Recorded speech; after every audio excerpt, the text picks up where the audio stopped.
ជីវិតអ្នកផឹកដេកយប់បនអើយតែព្រឹក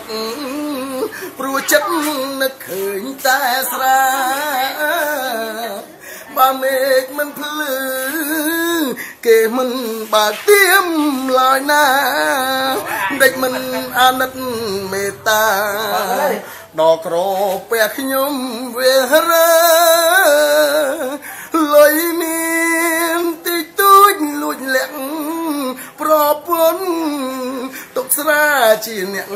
មានគុណប្រពន្ធទុកមានបានការដល់ធ្លាក់ខ្លួនឈឺទើបដឹងថាមកពីស្រាចង់ជាដូចគេធម្មតាតែស្រា